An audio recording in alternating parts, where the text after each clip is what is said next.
it's fascinating to me how easily someone in one religion can find the fallacies and biases in another religion. I think that what's fascinating, you're razor sharp on your criticism of Islam here. Yeah, but what I find fascinating, Jeff, is that you recognize that with other religions, but you don't do it with your own. Because that may be the case. I'm just saying, and there's that confirmation bias coming up again.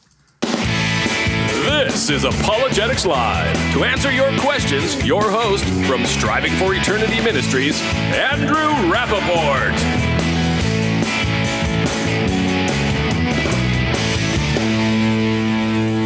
Well, we are live, Apologetics Live, here to answer your most challenging questions that you have about God and the Bible.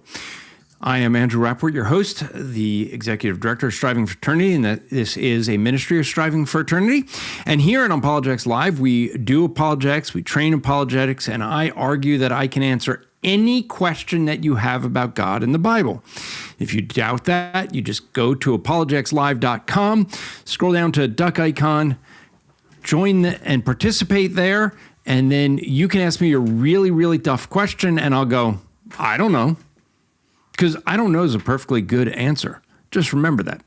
So we have tonight, I think, a special guest. We'll see if he thinks he's a special guest.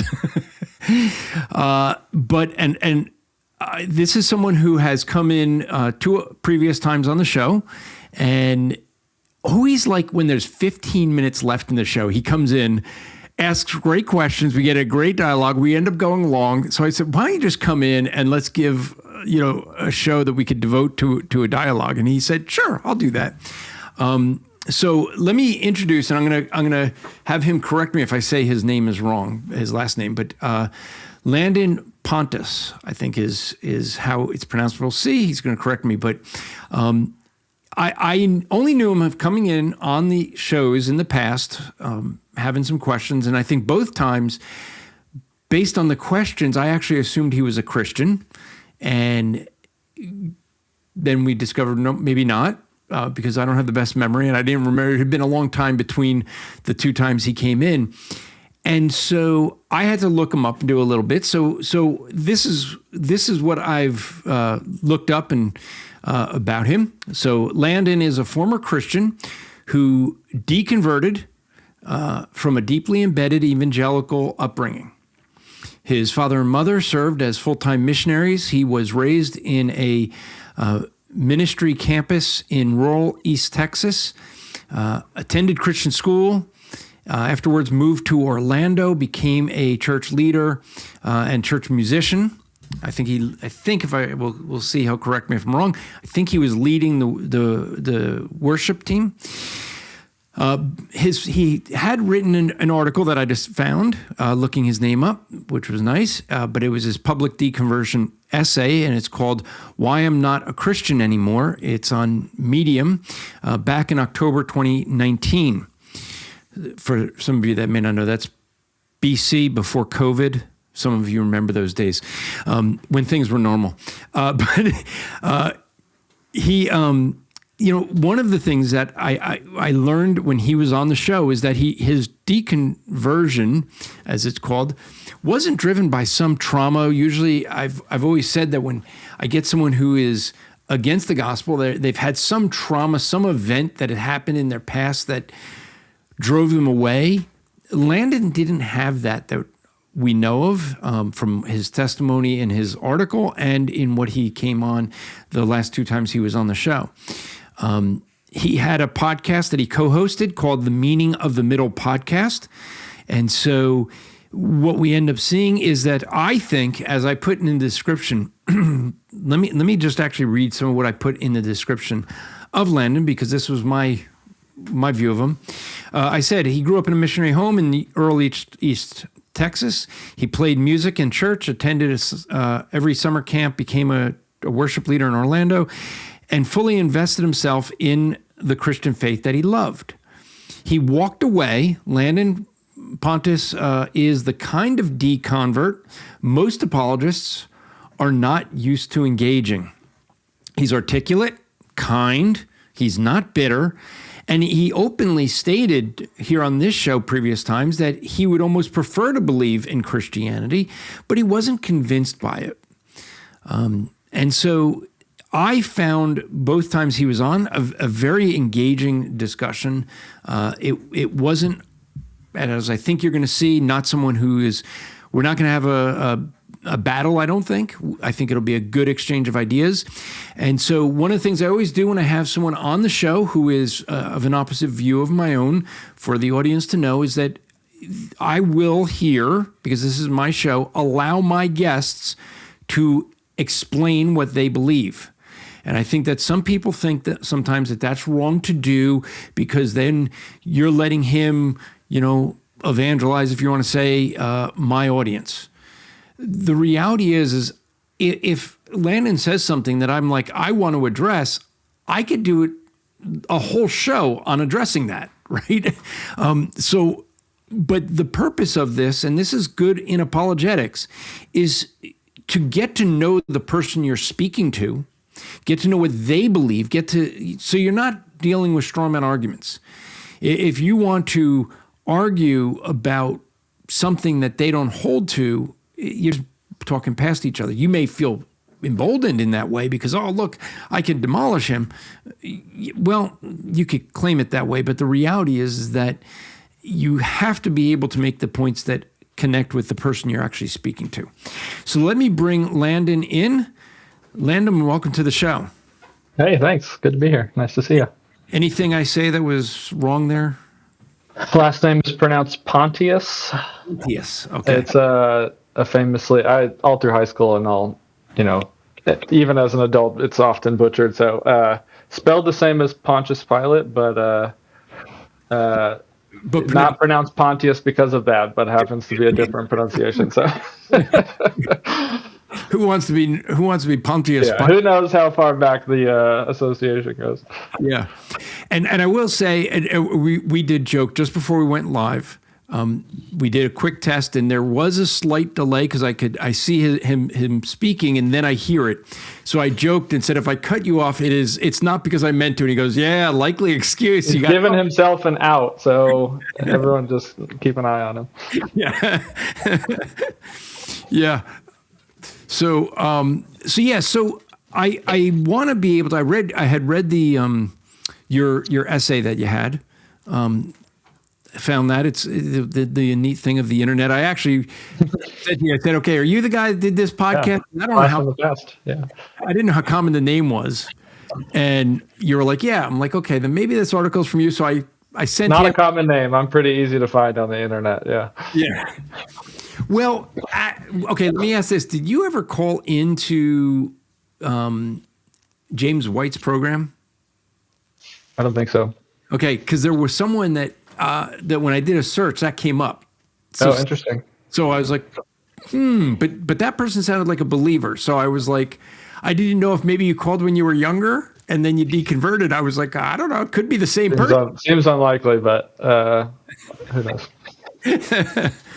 So let's first talk, if we can, just so folks can get a little bit of the background of you. You explain your upbringing, I kind of gave a thumbnail, but as much as you want of your upbringing and what brought you to your what may call deconversion. Yeah, sure. I'll try not to retread too much of what you said. I think you gave a pretty good summary. I was going to college, living in Orlando, and was involved in church, like you said, quite happily. And I just kind of started, I think, a natural process of sort of digging into my faith and asking different questions. And part of it was maybe just the age I was, moving away from home and still surrounded by Christians, but maybe found some like diversity in beliefs that I hadn't been exposed to as much in Texas. And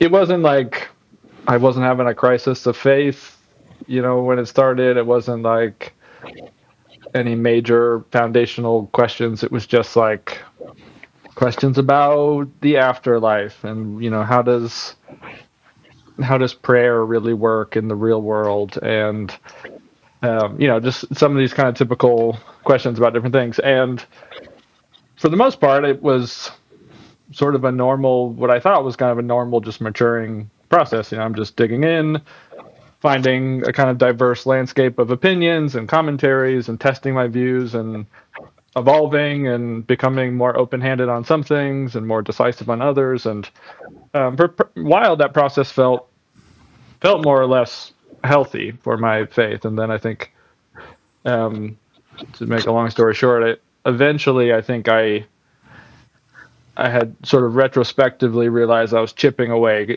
a lot of pieces and holding a lot of things pretty open-handedly and lightly, to the point that I got to a certain point where it's like, I don't really know how many of these pieces are really holding together anymore. And eventually kind of came to that, I guess, not resolution, but that conclusion that, at least at the time, I wasn't a Christian anymore. So yeah, kind of like you said, maybe an unusual story.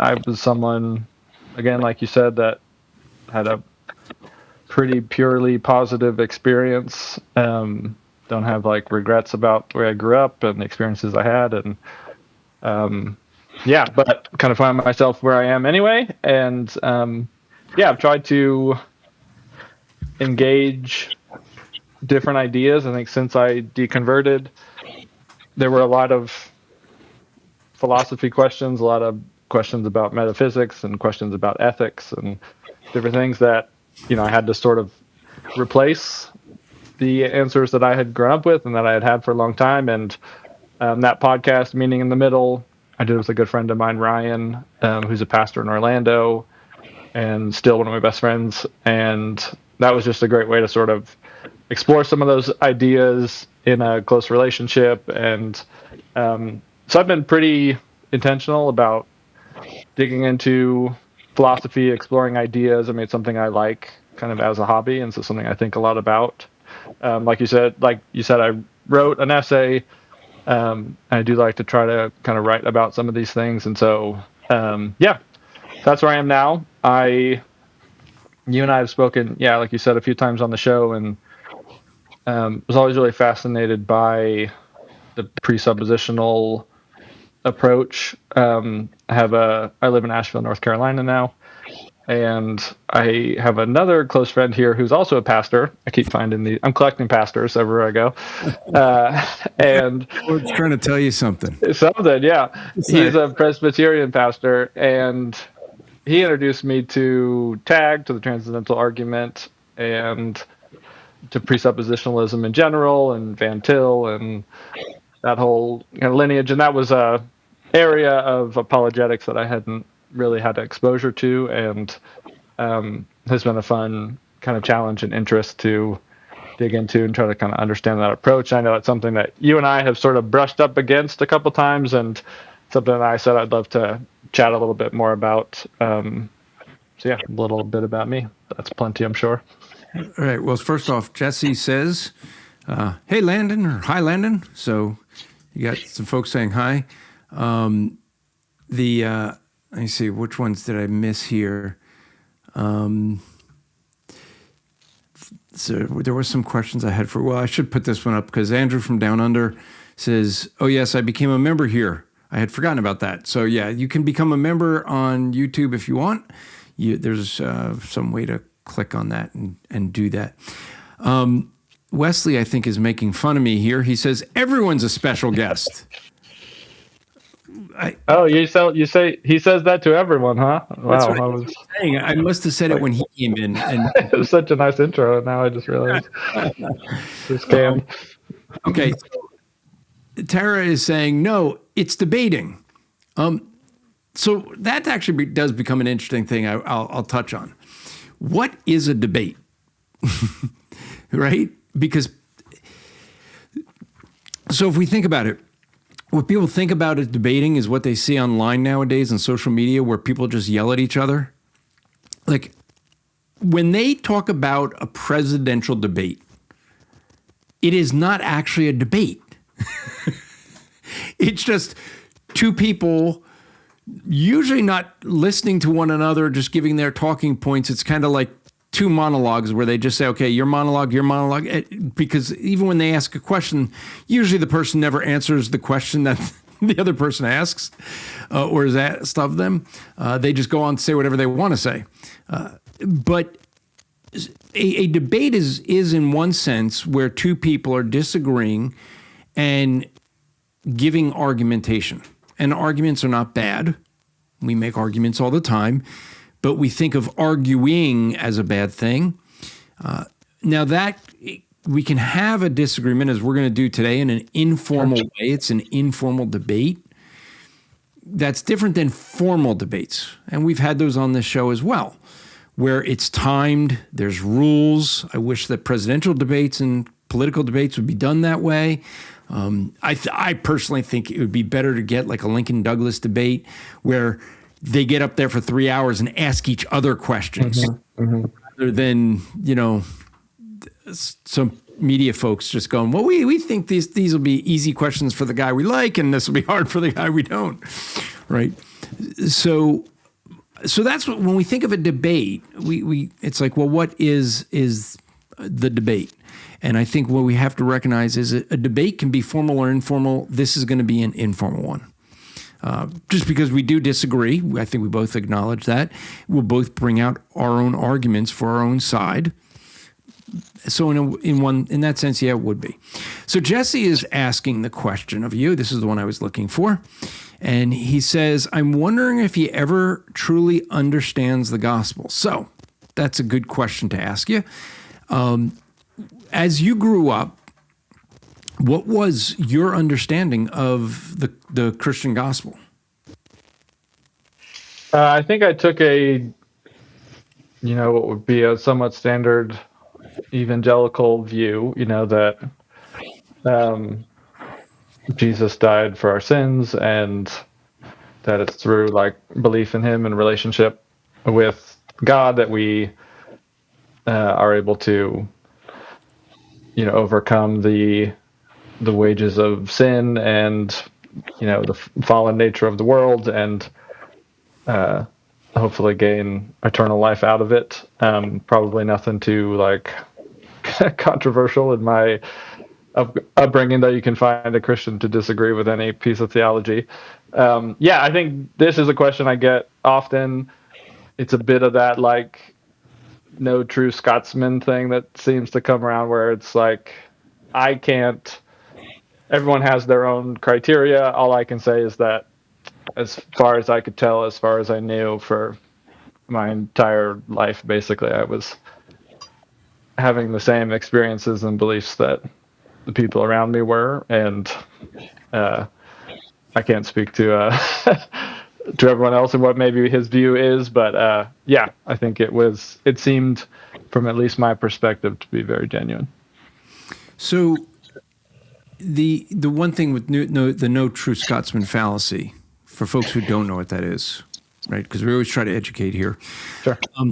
The way I actually got the name was I think it was haggis or something, but there was someone in Scotland said, no Scotsman would eat haggis or wouldn't eat haggis, something like that. And someone goes, well, there's Harry over there. He's eating haggis. Well, no true Scotsman would eat haggis.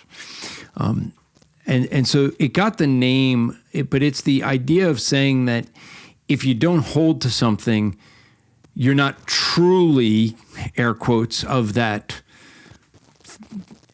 element, whatever that is. So in this case, a Scotsman. However, if there's a definition of what a Scotsman is, right? If you're a Scotsman, if you're born in Scotland, you're a Scotsman if you have citizenship in Scotland, then in that case, that would be a definition. And so that can be used to define what a true Scotsman is. In Scotland, if you own land, you're a noble.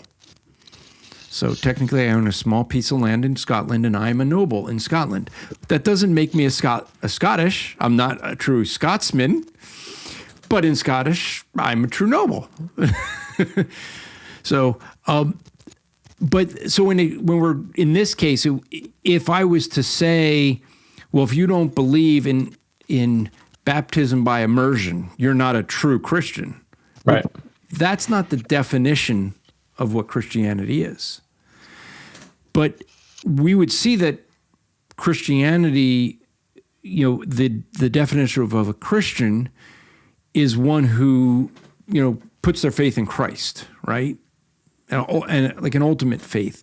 I would say their ultimate faith is in God and His Word. And I think you'd agree, we talked about this in the past, but I think you'd agree that your ultimate authority wasn't in God's Word ultimately, because if it was, you wouldn't have reasoned your way out of it, right? Sure, it maybe was, and then until it wasn't. I think I said this in the past too. It's not particularly interesting to me to adjudicate my sort of previous faith, because I think the point of this is that I'm not a Christian anymore, and we can sort of talk about those things. I think, I don't have any like strong feelings on what people think about what I did or didn't think back then, And it is hard, you have experiences, everyone does, and that's really what a lot of times we base things off of, right? Sure. But experience isn't always the best judge of truth, because, well, in college I saw a guy do mushrooms, and what he was experiencing definitely wasn't true, as he saw pink elephants coming out of the wall. Mm. And he wanted to convince me, like, I should see it too. Yeah, dude, whatever. When you sober up, I'm going to have a lot of fun making fun of you. But so experience isn't always the best element to look for truth. But you said you specifically want to talk about the tag argument and presuppositionalism. And so the transcendental, is what TAG stands for. It's a transcendental argument for God. Now, for folks that may not know the history, TAG, and we're just going to say it because it's a lot shorter. Yep. TAG was actually, as I understand it, was an argument that was developed by a Muslim. And so I don't typically use that argument because it's an argument just for a God in general, not specifically the Christian God, but it could. I mean, it points to God. That the idea of it points to God being there. So, why don't you, if you don't mind, explain, because you're the one that wanted this topic. So, explain your understanding of the tag argument, and then why you think it's a good or bad argument. Sure. So my understanding of tag, and so I guess we can sort of lump that together maybe with some presuppositional apologetics, though maybe we could say tag is a specific argument or style of argument within a presuppositional sort of theology or view. Presuppositionalism and tag differentiates itself from evidential apologetics, which typically has to do with like, what is the evidence, right? Like looking at talking about cosmology, or talking about intelligent design, or any of those kind of look in the world. We're debating science. We're talking about these different things. Presuppositional apologetics wants to go all the way back sort of to what's called the preconditions for intelligibility, and say, before we even get to a reasoned argument, how do we justify the foundation that we're standing on? How do we, if you follow your causal chain all the way back, sort of how do you justify knowledge? How do you justify moral authority? How do you justify the laws of logic? And the claim essentially is that God, I've heard it typically argued for the Christian God personally, but the assertion is only the Christian God, or only God, at least in the broad sense, can satisfy the criteria that those questions sort of demand, and that other worldviews outside of that, atheism, naturalism being one of them, ultimately collapses in on itself, or it can't justify its own foundations for epistemology and metaphysics and these things.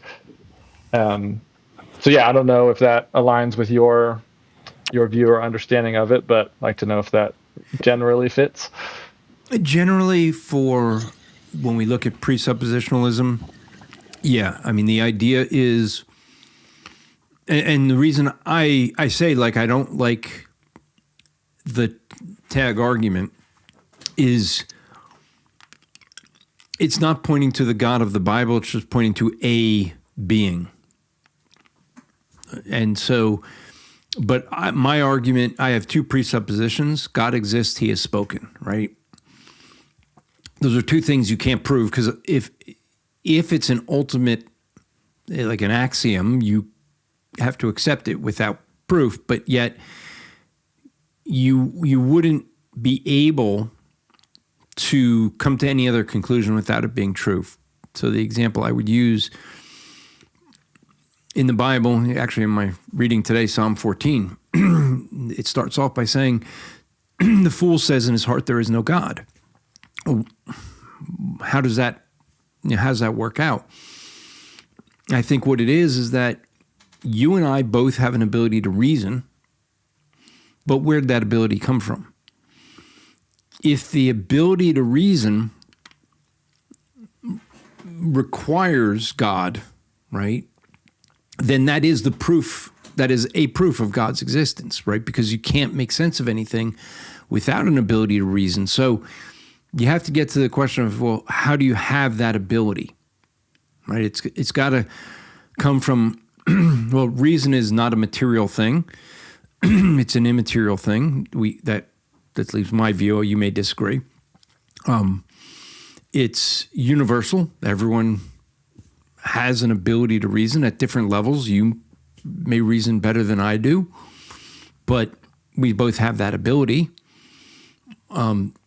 It's also something that, with tag, they would talk about, intangibles, right? And so it's something we can't kind of touch and feel, but yet it's there. So it needs a source that's from that. Like, it couldn't just come from chemical reactions, would be the argument.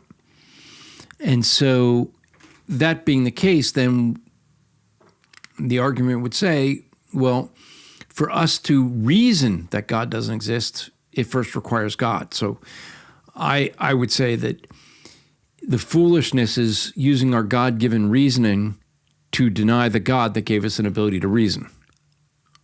That's why it would be foolish. Mm-hmm.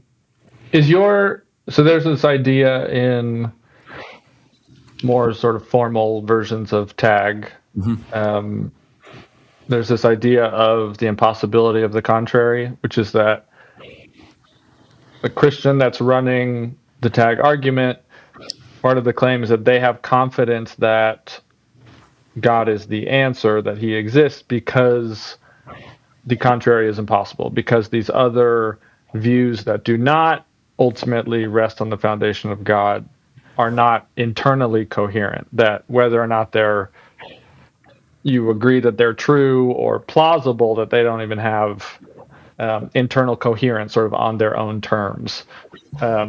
Like what you were saying, I might rely on reason or on the laws of logic or something and seemingly not have a way to justify their existence, and that would be considered an internal contradiction. Do you hold a strong position like that, or what is your general? So if you're taking, if we're not just talking hypothetically about tag and talking about you, Andrew, what is your presuppositional apologetic? What is your sort of claim or challenge to non-Christian views? Yeah, I would say I would hold to a strong presuppositional view, meaning that our starting point has to be God exists, or else we can't make sense of anything else. The ability to reason is just one thing. But we use the laws of logic. We have morality. We have truth. We have knowledge. All of these things are required for us to have this discussion on whether God exists or not. So what is the source of those things? Right? Descartes is well known because I know I wanted to explain this because you are someone who, if I read what you wrote in your paper and our dialogues, you seek the truth much like Descartes by asking questions. Would that be fair? I think so. Yes. Yeah. And Descartes' whole thing was it is kind of funny because a lot of people don't understand when you actually look at the history of his statement that, I am that, oh shoot, I just said it before and I forgot it now. I think therefore I am. I think therefore I am. I hate this getting old stuff, People don't understand. People will often use I think therefore I am as an argument against God. Yeah. And yet if you actually read Descartes, or at least the translation, the thing is that he was actually very inquisitive. He felt that, like you, if he asks a question and then gets an answer and asks a question and keeps going back, he would eventually get to the answer whether God exists or not. And where many people will argue he was saying God doesn't exist, he actually argued the opposite. His argument of I am, or I think, therefore I am, his argument, as he explained, was the fact that he thinks proved, like he kept going back and back and back and back, and he eventually got to the point of saying, I think, but I can't think without existing. So his argument was the fact that he thinks proves his existence, which then proves God. So it was something where it actually ends up supporting the sort of a presuppositional argument that he had very early on, before people were arguing that way. I mean, that's why I think the tag argument caught on because, and I forget the Muslim's name who came up with it, but it was long before, Van Til, who you mentioned, and folks, anyone that wants to read Van Til, God bless you. You really, I mean, no, I'm not, I'm just being serious. I mean, Van Til, you have to have a good understanding of philosophy to read Van Til. I think that's why a lot of people like Bonson, because Bonson really simplified Van Til's work. And so there's plenty of other things now. If you really want to get some good stuff on, if you want to get some good stuff on presuppositionalism, you could read stuff from Jason Lyle. Very good. Makes the arguments very easy to understand. So that'd be one. But I'm going long, and I asked, and this is supposed to be you explaining your view. So, but does that help explain my view a bit? Yeah, I think so. I just want to make sure, like you said before, that we're not arguing against hypotheticals of the other person's view or stereotypes. So just knowing, if your position is that it's impossible, like it's logically impossible for other worldviews to be coherent and account for those things.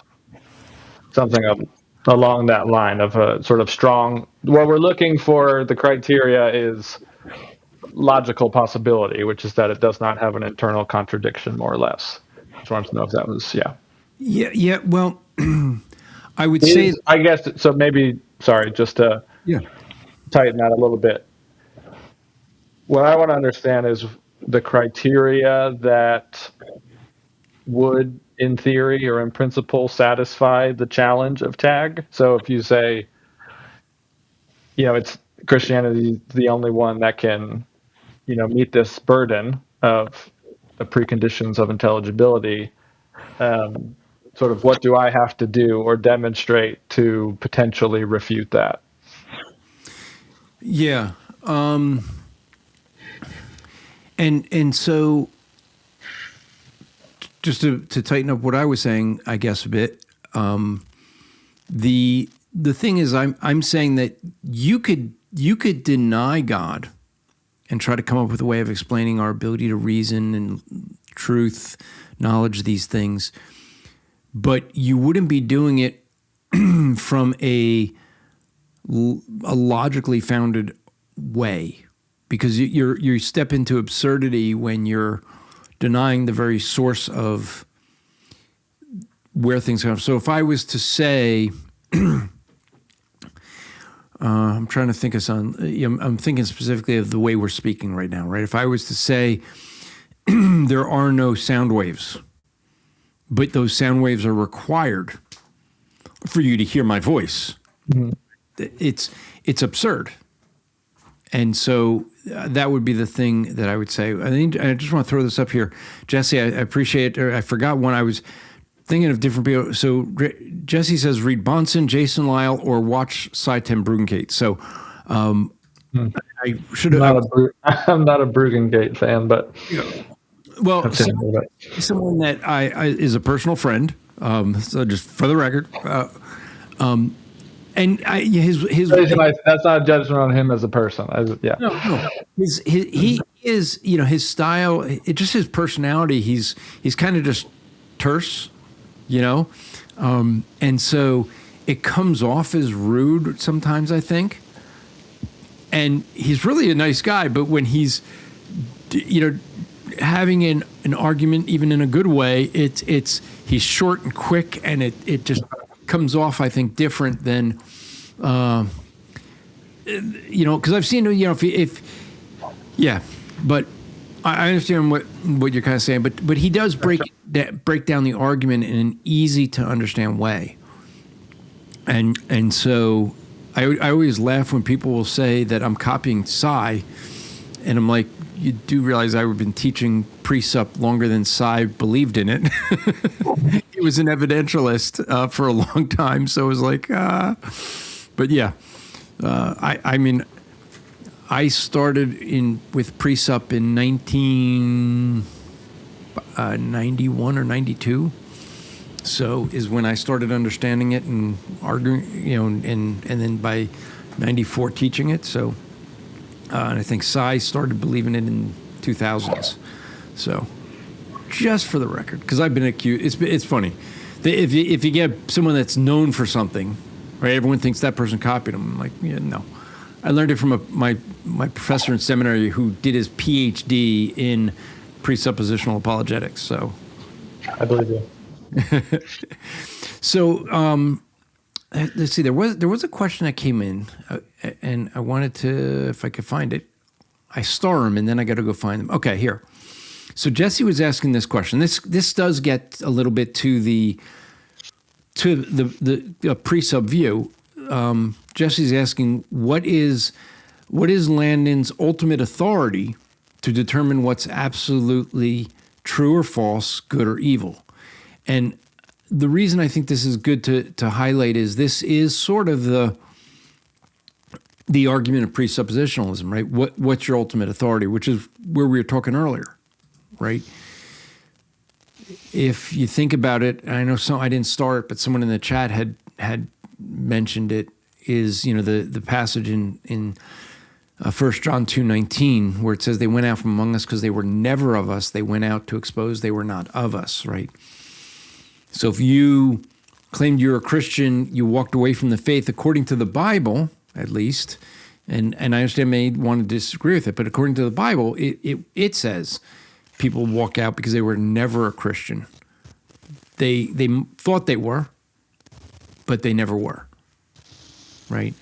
And really what that comes down to is ultimate authority. So in your view, and I'm going to ask this a twofold. Sure. When you thought you were a Christian, what did you think was your ultimate authority? And then now today, what would you say is your ultimate authority? Do you mind if I just jump to the second one? Oh, sure. If you want to, yeah. I just think we're going to get stuck in the mud on the questions that don't ultimately apply really to us right now. So, ultimate authority in relation to truth, is that the question? It was true. I guess truth. Sort of said true and good, evil, so sort of a morality, truth question. Yeah. I think I would sort of shift that a little bit and say it's tricky because, like everything in philosophy, the devil's in the definitions. It sort of depends what's sort of loaded in ultimate authority. I tend to ask, what's the best explanation for something, and thinking about authority in a topic like truth is kind of tricky, because I think it sort of depends what you mean by truth. I know it sounds pedantic to always just say, well, it depends what you mean by blank. But I hold a view of truth truth is not like a thing that just exists in the world. It's a status of beliefs and propositions. And the authority on whether those beliefs or propositions are true is whether or not they align to reality. I can make a claim about what's on top of this table that I'm sitting in front of, and depending on what I claim and what is actually here, that statement will be true or won't be true. And so when it comes to that question of authority, I think sometimes, and I don't want to put words in Jesse's mouth, but I think sometimes that authority question sort of smuggles in the theism view, which is like, it sort of asserts there is supposed to be something that counts as quote unquote authority. I guess I'll just say that it's not me. I'm not the one deciding what is or isn't on the table in front of me. I think it's more about this fittedness between the world outside of ourselves and how well our claims or beliefs align with that, which I think would be a correspondence view of truth. So how, in your understanding, how would we understand what reality is? I mean, I gave the example earlier of someone in college I knew that he truly believed, and even the next day when I talked to him, he truly believed there were pink elephants coming out of the wall and going to chase him. You have people, I mean, I've been in New York City enough times. There's people in New York that are just, they believe wacky things. I mean, sure. I've had people tell me that they're Jesus Christ. I always find that there's someone great, I had one person who claimed he was Julius Caesar. Okay, why do you think that? Me being me, I jokingly said, "Can I see your back? I want to see if you got the stab marks." But, right? No one's. I'm a garbage man, They always are someone great, right? But you have people that have delusions, and in their mind, they think something that's not actual reality. Sure. Yeah, I think I'd say that it's less about what's the foolproof equation, and that sort of understanding reality is more of an ongoing process of iteration, I guess, which is like even what you're saying, start with recognizing fallibility, right? We have plenty of biases and blind spots and limitations, and then we have these tools of reason and ways to try to circumvent those biases and blind spots, and ways to test these perceptions we have, whether they're pink elephants or whatever, with other people. Are other people seeing the pink elephants? Does pink elephants coming out of walls align with the other things that we believe we know about reality? I think it ends up sort of being this more ongoing process, kind of triangulating what's justified and what isn't. And I think I would hold a fallibilist view, which for the non-philosophy nerds is essentially the view that that's the best we can do, that there are things that are really absolutely true, but whether or not we can in any given moment know for 100% certainty whether or not they are is sort of a different question, and that generally we're dealing in degrees of probability and confidence, and that very rarely, maybe, to call back to Descartes, maybe there are very few circumstances where something like my own existence is like the one thing I can't be wrong about. So yeah, I know there's a lot of things mixed up in in that question, but yeah, I think so. Maybe to put a little structure or color onto my view, I'm a naturalist, broadly speaking, and I have a handful of, I don't know if you'd call them presuppositions or not, but pillars of the view, which is that, I take this to be, at least based on what I know and what I understand we know, the best explanation for life as we know it is that nature exists necessarily, that things exist with relational ontology, which I think you and I have talked about in the past at some point. Nature is innately consistent and uniform, which is that things exist coherently by necessity, and that nature is multidimensional. So multidimensional in that case is, I'm a naturalist, but I am not a sort of reductive physicalist. So those general sort of challenges about logic being immaterial or moral truth being immaterial, how do you account for that? I would say the natural world includes material things, immaterial things. It includes time. It includes consciousness. It includes things we may call universals. And that, so I have a sort of rich dimensional view of what the natural world comprises. And I think with that sort of general backdrop, logic, morality, knowledge, these things can be made sense of. Whether or not I'm right, I can't say for certain, but as far as I can tell, it at least is coherent or possible logically. Yeah, and so I know that's a lot of things to say, but you can just pick one if you want. Yeah. Well, I want to pick up on coherence, because here's the thing with coherence is everyone will make they'll make a way to make their argument coherent. Now, you're familiar with the Bible, I think, enough to get this, but I remember I got together with this guy contacted the ministry, knowing he heard that I'm from a Jewish background, and he lived in New Jersey and wanted to get together, and he was going to try and convert me back to Judaism. And his argument was that only the rabbis have the answers to the difficult questions of the Bible. And I said, okay, what would be something that only the rabbis have an answer to? Right. So this is what he gave me.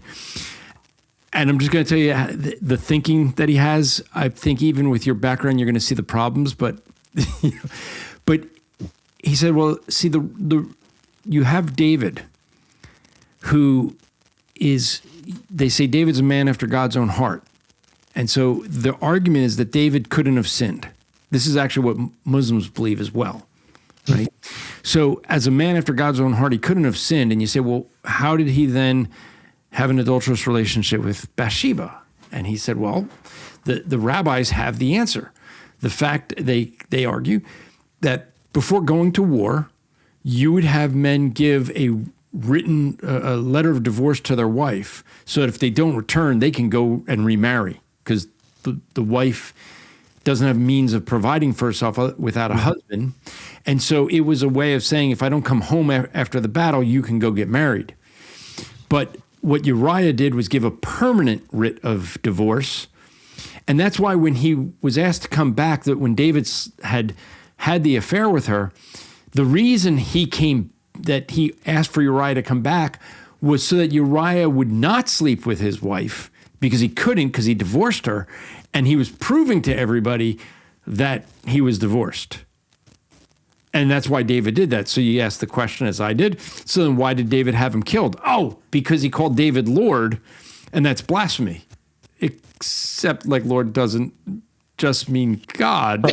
Hey, it's like, so, I mean, you're already, I mean, you're giggling and you see all the problems in this, right? But in his mind, that was coherent.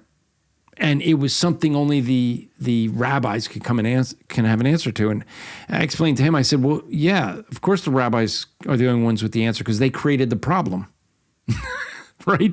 They started with the presupposition that David couldn't have sinned when David admits to sinning. He even has Nathan tell him he sinned on that very incident with Bathsheba. Mm-hmm. He acknowledges it and writes a psalm about it, and calling it sin. The easier answer is to say David sinned, right? So Sure. In Jason Lyle's book, The Ultimate Proof of Creation, he talks about life-saving devices, and that's what the coherence is. Every group, and you could charge me with the same thing, right? You could charge me and say, well, you're doing the same thing, Andrew. You're trying to come up with a life-saving device for your system. That could be valid. And so the question is it truly a life-saving device, or is it truly true? I don't mean to reiterate the word, but so when we look at it, we get back. This is where I come back, and this is why I'm presuppositional. We have to come back to these things that we're arguing, right? That we're making a case for, thinking for if you're going to go with Descartes, right? Our ability to think, to reason, to have truth, knowledge. These things are immaterial, absolute, and universal. And so if there is no God, if we're just chemical reactions, then we have to explain how these immaterial things come about by chemical reactions. Well, God not existing doesn't mean it's just chemical reactions. I was starting there. Sure. Right.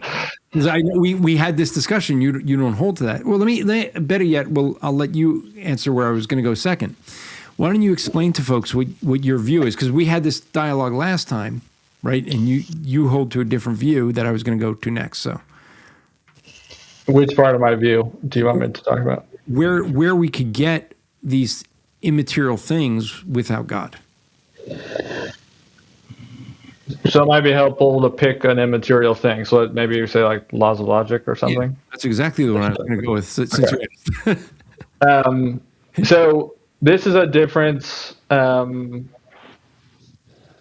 partly in ontology, which is sort of the nature of being, trying to keep the non-philosophy nerds with us. You're doing that, and I usually doing that for folks. But you can't explain it simply, you don't understand it, right? That's right. So my view, and this isn't to dodge, I just want to be clear, I'm not dodging that question, but sometimes it's something like the laws of logic gets reified, which means it gets treated like an object. And so the question is sort of like, how is that object held and sustained when there are other views? And my ontological view would be that, kind of like I said, nature exists, things exist coherently by necessity, right? We can't imagine things that are contradictory that exist. We can't, we've never experienced things that are contradictory, right? It seems that the nature of existence is coherent in that logical sense. And in my view, the laws of logic are simply descriptions of that state of affairs. So it's not, so you could say the laws of logic are universal in the sense that they apply universally to existence because everything exists coherently in that logical sense. But it's not a normative force on nature, meaning it's not something you can hypothetically say, well, if we didn't have the laws of logic, what's holding the laws of logic there? What's forcing the laws of logic to make all of nature and all of reality behave coherently? That's not what my view is. My view is that it's part of the innate nature of what it means to exist is to have this logical coherence. And so when we refer to the laws of logic, the laws themselves, the descriptions are just us describing that reality, if that makes sense. But that reality is true not because we perceive them, but because they're true, right? Sure. But if you took all of the humans away, or all of the living creatures, however far you want to go, out of the universe, there would be no laws of logic. But the state of affairs that the laws of logic currently describe when the humans are here would be the same. So it wouldn't change reality. It wouldn't change the universe. It wouldn't change the sun and the planets and any of that stuff. That description wouldn't be there anymore. And so when you're talking about what makes the laws of logic universal and absolute, and there's a little bit of like nuance there, I guess I would say that I account for the laws of logic, but in a somewhat different way. Yeah, and I'm going to take a tangent for the audience for a moment, because, folks, this is the thing I want you to notice, because what Landon is saying here is different than most people who deny God. I would say 90% of the people that I would talk to about laws of logic would say the laws of logic are the product of the human mind, which then they get into a dilemma because we all agree there was a time before humans, right? Some think billions of years, I think thousands of years, but we all accept that there was a time before human beings were on the earth. And so for most people that deny God, I just say, okay, so before there were human beings, could the universe have existed and not existed in the same way at the same time? And they have a dilemma, because if they say yes, they're accepting contradictions, which is illogical. And if they say no, they just prove that it's not from a human mind, right? So I say that to say this is why we take time on this show when we have someone like Landon in to explain their own views. When you're doing apologetics, you're talking to someone, yes, it is more time consuming to understand what someone says and understand it well enough you can reiterate it so that you're not taking them out of context or misconstruing what they're saying just because you got a really good argument for someone else over there, when that's not what Landon's position would be. And so I want to strongly encourage you guys, when you do apologetics, take the time, because when you come upon someone like Landon, who is very thoughtful, very articulate, and doesn't just say things off the top of his head, at least not that I've experienced. When you have someone like this, if I was to just tell him, well, no, you believe that's a product of human mind, he would laugh at me and go, you don't know what you're talking about, right? So you have to actually engage with the person you're talking to with what they actually hold to, which takes more time, takes more effort, but is essential when you're doing apologetics, right? I can't use the argument I would use with 90% of the other deniers of God than I can with Landon, because he doesn't believe that. So he's just going to reject if I tried to use that argument, he'd reject it, right? Wouldn't you? I would, yes. So thank you for letting me do some teaching time, right? Yeah, of course. Did that explanation, one, make sense? And two, I'd be interested to know if you think it, the other parts of my view, notwithstanding, at least in that isolated case, does that accounting of logic at least sort of hold? Yeah, I think you're right. It comes down to what is logic, right? What actually is it? Is it something we perceive? It's something that's there, but we perceive it. But where I have the trouble with the coherence of it is this, and this gets right back to what we were saying with the ability to reason. Why are the laws of logic true, right? Because if you study quantum physics, this actually is being challenged. The second law of logic is the law of non-contradiction that you brought up, right? You can't have A and not A in the same place in the same time, right? So I can say I have $20 in my wallet, and then you open my wallet and you don't see $20. Well, it was there earlier, right? Well, that's the same time. Or I can say I got $20 in my wallet, and you open my wallet and you find $20 in Monopoly money. Well, that's not the same way. Well, I think the logical contradiction would actually be not whether or not what you said is true, but if you claim that it's true and not true. That's the impossible scenario, right? If you say, I have $20 in my wallet and I do not have $20 in my wallet. And that is what that's a state of affairs that cannot maintain because it's self-defeating, right? Those sort of cancel each other out. We don't have a truth value. And that's what they do in quantum physics. This is why Einstein had such an issue with quantum physics. He threw it out based on this very logical argument, because they would say that the quantum is there and not there at the same time in the same way.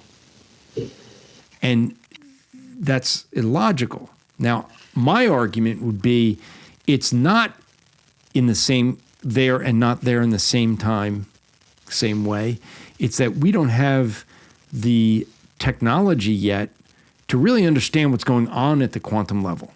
Yeah, I'd say the same. I think we'd both probably agree that it doesn't, whatever you think of superposition and some of those quantum mechanics phenomena, I think it's more nuanced than that. It is both. It's more about a wave, right? It's a probability. It occupies a probability space, and that's a very interesting topic. But I think, at least if we're sort of trying to stay focused on logic, I don't think it undermines. Yeah, so I get back to what's the source of it? Like what either created logic, or why is logic, these laws of logic, necessary? And from my point of view, I'm going to say they're necessary because God is logical, right? So it all comes from God. Sorry to jump in. Yep. For the record, he cut me off. I'm just saying. That was a delay. It was just a delay.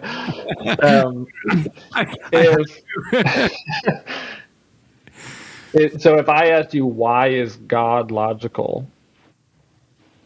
I think that's actually the comparable question. One thing that happens, not to play too much commentary on the actual argument, but sometimes there's this view, or there's a sort of implicit framing in debates like this where we're talking about nature, and you're positing that nature needs a foundation, and I'm positing that nature doesn't need a foundation in some sense, and that we start speaking past each other, because it seems maybe, and this isn't to you specifically, but it seems sometimes from the other side that I'm just assigning arbitrary characteristics and qualities to nature, and you have an explanation, something that sort of actively establishes those things.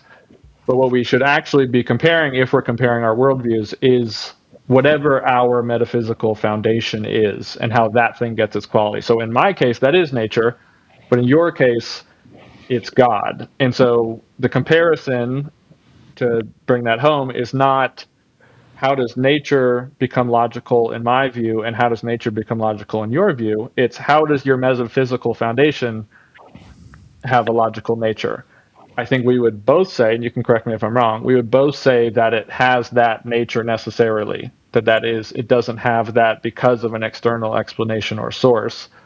You would say that for God, and I think I would say something similar for nature. If that little aside makes sense. And I'm not sure that I'm personally going to fully have an answer for this question myself, but how would you define nature? What is nature in your understanding? Yeah, sure. Maybe unsatisfactorily, I'd say it's everything that exists. It's not just the physical world, but the immaterial as well. Yeah, I think the sort of the naturalist distinction from theism is sort of just the claim at the bottom that I don't think there's a supernatural mind. So yeah, more or less reality, nature, these are sort of interchangeable. Sometimes I choose nature because it feels a little more intuitive for naturalism than saying something like reality that can kind of be coded with perception. So in the way you laid out your argument for logic, would that then be a circular argument because you're kind of relying on nature to prove nature? Well, no, in the same way. So, do you believe that God is logical necessarily? Yes, this is where I would Like, there's not a reason why. There's not something that makes God logical, right? no, I'd put it this way. I'd reverse it and say logic exists because of God's attributes. God, I don't want to overuse the word nature. So because of his perfections or his attributes, his essence. So, But that's a necessary causal chain in your view, that he exists that way eternally, innately, necessarily, without need or reference to external source explanation. So if I ask you, oh, well, what makes God that way? Surely he needs surely you have to ground something. You have to ground God's logicalness.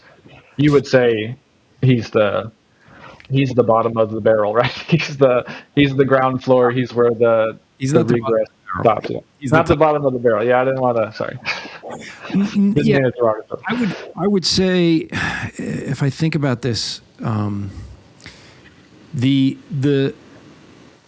think I'm not making a circular logical argument only because I'm not defining nature by nature. I'm not trying to prove, I'm not requiring nature to prove nature the way that I was seeing you were doing. I'm saying that the reason that there's logic in the world is because God created the world, and these are the rules he has, that because of who, right. I want to say who he is, but I don't want that to be confusing, but by his essence. And what I'm saying is what I think the proper comparison is how do I explain the coherent existence, the logicalness of nature, and how do you explain the logical nature of God? Because those are our foundations. Well, I would explain the logical nature of God. Ultimately, it's the being that he is. Now, can I fully comprehend it? I can't, because I can't fully comprehend God. All right.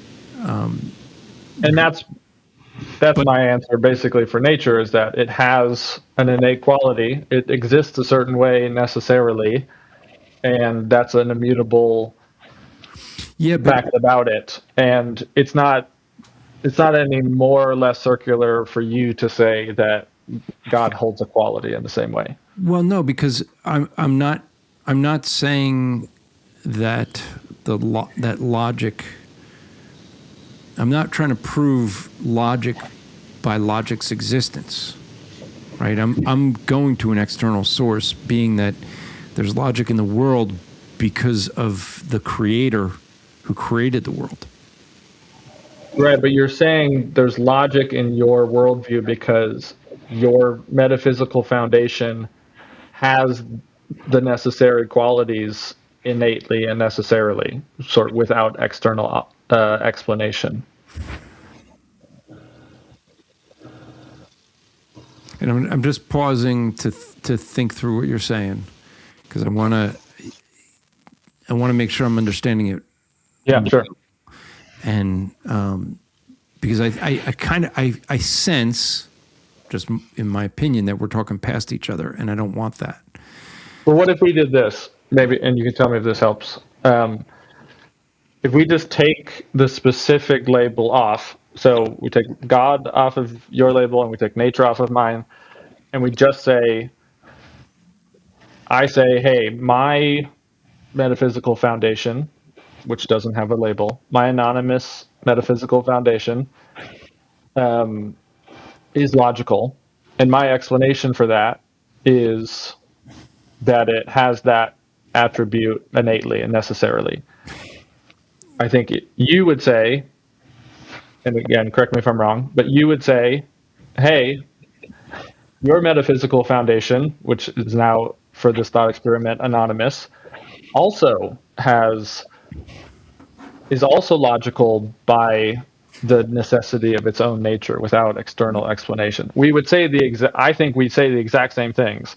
And then I say, mine is natural, and you say, mine is spiritual, or mine is a God.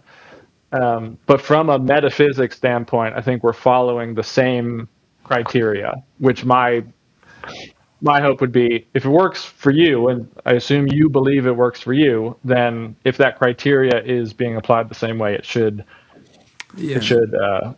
whether or not I'm right, it should at least have parity with your explanation. I'm going to use an example that may not be a good one. I'm just saying that right up front. But this is what I was trying to think earlier. So I have I have a daughter, right? Now, I'm not wanting to get into politics or arguments, but the idea of what is a woman, right? Is my daughter a woman because she identifies as a woman? Or is she a woman because she has the DNA from her mother and I that mixed and produced the genetics that give her the chromosomes for a woman, right? Now, I'm doing it this way to say, because this is how I'm seeing the argument. Someone who says, well, I'm a woman because I identify as a woman, can just as easily say I identify as a man.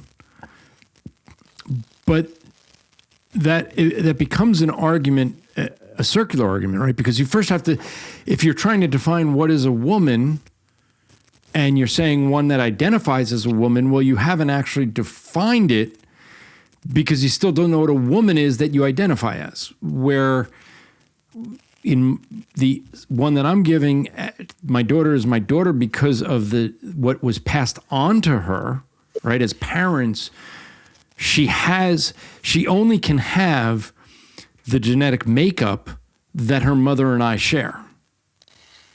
And so because of who we are, we pass that on to her, and that makeup makes up who she is. So she's a woman, not because of how she identifies, but because an external source created her in that sense. And I know not created in the same way God created the universe. So I'm just before anyone yells at me for the way that I said create, but that's how I'm seeing the two. Does that make sense? I think so. I just don't, maybe I'm not explaining it well, but I don't think, what I'm trying to get us to do is compare apples to apples. And I understand that in your view, nature is a contingent thing that in your view sort of begs of a source and an explanation, because it's not, in your view, it's not the necessary thing. But I think we both agree on a list of things being, something exists necessarily. It has a particular nature. It has particular, maybe I know that the word nature is going to get confusing. It has particular characteristics innately and necessarily, right? And those innate characteristics are expressed through the universe as we know it. You would put God at the top of your list. I would put nature at the top of my list. And I'm saying from a metaphysics standpoint, those are the same. I realize we're not explaining the nature in the same way, but we are explaining, because what we're trying to do, I think, is compare foundations. Yeah, that's important. What we're not doing is comparing, or what I think we shouldn't be doing is comparing how each of us explain the universe first. What we're trying to explain is what's the foundation and how do you explain that thing. And I think for you, that's God. And for me, it's nature. And I think we have the exact same explanation. Yeah, but I guess where I'm struggling is we're trying to answer what nature is, and you're saying it's because nature is. Right? So we're saying, why is existence logical? You're saying because my metaphysical foundation is logical. And I'm saying, because my metaphysical foundation is logical, that's why existence in the universe is logical. All right, let me well, I want to go to a series of questions, but what I should do is I should give a word to our sponsors. That's probably what I should do before we change topics, because they help sponsor the show so that we can continue doing things like this. The first and one of our longest running sponsors is MyPillow, which I encourage you to get their products, especially their pillows and their mattress topper. If you struggle with sleep, I have this little watch that tells me every morning how well I slept, which I enjoy and my bride does not. Why? Because my number is usually in the 90s and her number is usually in the 60s. And so there's people like me who can just put my head on the pillow and I'm usually out pretty quickly. But I don't sleep very long, where my bride has a hard time going to bed, or falling asleep, I should say, and then maybe staying asleep. She could sleep for a long time, unlike me. But one of the things that helped me actually get more sleep, when I started getting on MyPillow, it did help my sleep. That's why I ended up loving them, because I'm the type that I get up after about 3 hours. I just don't. I put my head back down on a pillow. I don't fall asleep. I started going back to sleep. The mattress topper is what made a big difference for me, though. When I got that 3-inch mattress topper, it really helped me to get comfortable and be able to get up in the middle of the night, go to the bathroom, come back, and go right back out, which again drives my wife nuts. But the MyPillows, I think their products are amazing, and the thing I'm learning as I've gotten older is the importance of sleep. When I was younger, everyone used to joke because I would say I can sleep when I'm dead.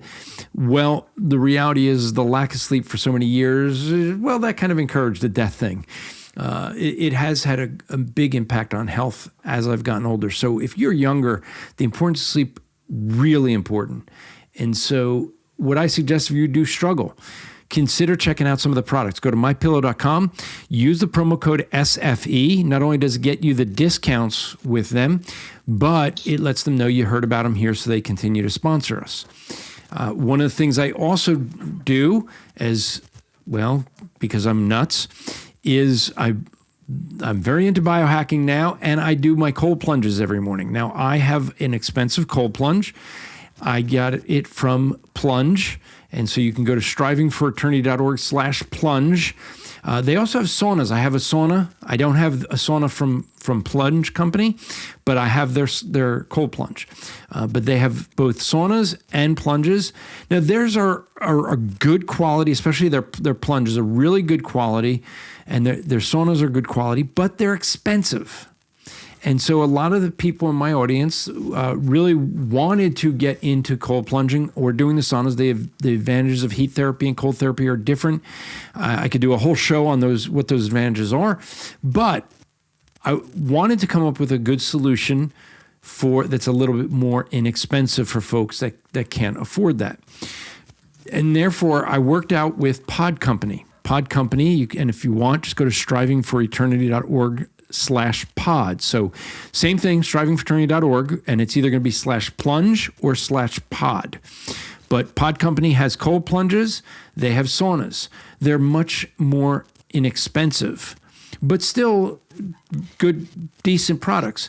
I have their sauna. It's a small sauna that is just a little bit. It's big enough that you could put a chair in there and you can sit in there, and that's about as big as one person. Has a nice clear door so that if you're like me, kind of hard to sit there for 30 minutes and do nothing. So I put a TV outside. I have a headset, a Bluetooth headset that I could, or speaker that I put inside because it can handle the heat, and I can sit there. It gets up to 180 degrees, the one that I have, and it does that within about 10, 15 minutes. So the advantage of that is it doesn't take long to get up to temperature, and then you can sit there. You really, if at 180 degrees, Actually, anything about 175 to 185, you want to be in there for 5 days a week for about 20 minutes. And so that's what I do to get the benefits of that. So if you want, go to strivingfraternity.org/either plunge or pod, so you get your choice of which ones to do. And those are some of the companies that sponsor us. Lastly is our Bible software. Very important to have good Bible software. Maybe if Landon had gotten this Logos Bible software when he was younger. If only. If that was the thing, if he had good Bible software, he would be on the show, teaching us apologetics. I'd be hosting this thing. Yeah, but I do. Logos is the software I use. I think it's great. It is easy to find things quickly, and now with some of the things they have with AI incorporated in, doing fuzzy searches, it becomes easy. Where you can say things like, you're trying to search where Jesus spoke of doves, and it can find that, give you all the Bible verses. So, logos.com/SFE. That's logos.com/SFE. That is how you can get a discount there. And keep in mind, Logos is known as being super expensive. It's a lot cheaper now because they've gone to more of a subscription base. So if you have not gone into that and don't have it, then that may be a way to go, is to do their subscription base. So with that, Landon, let me ask the question, because I don't know what your answer would be. I kind of have an inkling, but you mentioned the creation of the universe. Well, I'm going to ask the broad question first, but how do you think the universe came into existence? Short answer, I have no idea. Slightly more nuanced answer. I think the natural world, so when I say something like nature or reality, I think that holds some possibility of sort of nature existing outside of our local universe, I guess is the clearer way to say that. I want to make sure I understand what you just said, though. Nature, that nature exists outside of our local universe. So I want to make sure I understand how you're talking universe. Is that universe you see? Yeah, the word universe of nature? I try to use the distinction of local universe. I think there's different ways people use universe. I think if we just mean everything that exists, that kind of universe, then I would say it's always existed. If we mean how is our particular space in the cosmos, like if we're talking about the Big Bang, where did all of the energy in the Big Bang come from? That I don't know. And I don't hold the assumption that when that expanded and created the universe as we know it, that is and always was the totality of everything that exists. So there's ways people will talk about a multiverse or Big Bang, Big Crunch. I mean, there's 100 models, ways that in theory are possible. So yeah, I'd say something like that. Well, yeah, 100 models because you need a life-saving device, right? So if one fails, you got to create another. And I don't want to overlay my own thinking on yours, so I'm going to ask this question just as a clarifying question. Sure. Universe, the way I'm hearing it, it sounds like you're saying, okay, the universe, in your view of the natural world, there's a universe which is, it sounds like you're saying the physical world, and then there's a universe that's local universe, and then there's this nature that could include immaterial things. Would that be right or totally? I say all of nature. I think immaterial things are a part of nature, so I don't necessarily think that has to be a. But are those specific part of universe? Is I guess my question. Are they what? Part of the universe, like yes. I guess all I'm saying is that I don't assume that the universe as we know it is all of nature. For example, what if there were two universes? that were. I'm not saying I think there are two universes. I'm just saying that's a logical possibility. There could be two universes, and ours, and they both came out of some common denominator natural state. So yeah, I mean, ultimately, we have very incomplete information and facts on that. I think but similar to the logic conversation, I would say the comparison is not from a cosmological standpoint. If we're talking about metaphysics and intelligibility and these other things, is to compare how I think nature is or can be eternal or timeless, and how you think God can be eternal and timeless, and whether or not we can both use that answer, Okay. So the whether the Big Bang or whatever you would believe created the universe, the physical, because I think what I'm hearing is you believe that there's I'm just going to be simple, immaterial material. There's an immaterial that I think I'm hearing you say that always existed, but there's a physical that was created. Is that close? Potentially. It gets a little complicated. I would say, I think a possible explanation would be that there is a state of matter that is timeless, and that spatio-temporal universes, like what we experience, arise out of that in some way. Or there could be a bigger physical universe. Inside of it are smaller physical universes like ours popping into existence. Like, I hold the view that if we're using our imagination, we could answer the view a million different ways. And, ultimately to settle it, we'll have to get some more information. But I think if we're talking about metaphysics and we're talking about intelligibility, I think it's more or less straightforward, I think, for me to posit a parity explanation that you might find from theism. Yeah, because, where I was trying to go is to say we think of the universe.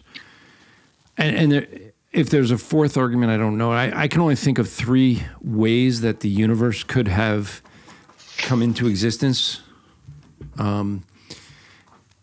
Either it always existed,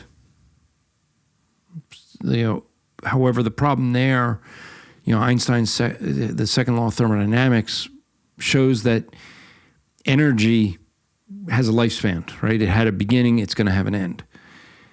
And so the physical world, the energy we have had to have had a beginning, and it is winding down. And so I'm trying to use your language, the universe versus the nature, right? So we're talking the universe that this, the planets and things like this. So I would say that could not have always existed. But then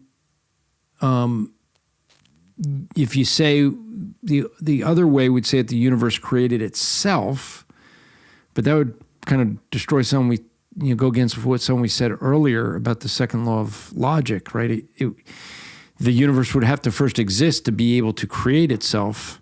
Sure. And I think one thing that I would acknowledge is that when we're talking about these kind of ultimate metaphysical origins, everyone's answer has to kind of take some swings. Like, I think theists might favor their own view out of familiarity, but your explanation, the theist explanation generally, is that God is a mind that somehow exists immaterially, which you could say, oh, well, how could nature exist timelessly or immaterially? It's like, we have no idea how a mind could do that either. And how can a timeless mind do things, right? If he's in a timeless state, how does he create temporal states? How can an immaterial mind create material reality, right? There's a lot of questions that we don't have any answer to. And so I only highlight that to say,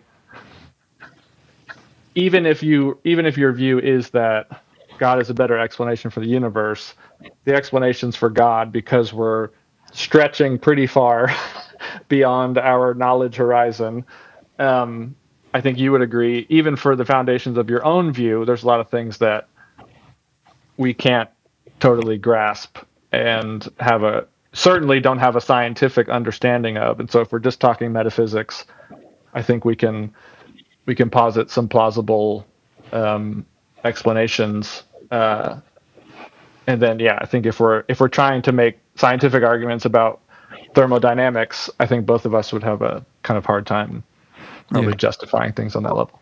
The reason I was going this way is I think I'm trying to find common ground here, right? You and I would both appeal to something or someone creating the universe, right? There's the nature that we're both saying. You're saying nature, and I'm saying God pre-existed before the universe, right? So somehow that thing that we're saying is eternal creates everything else.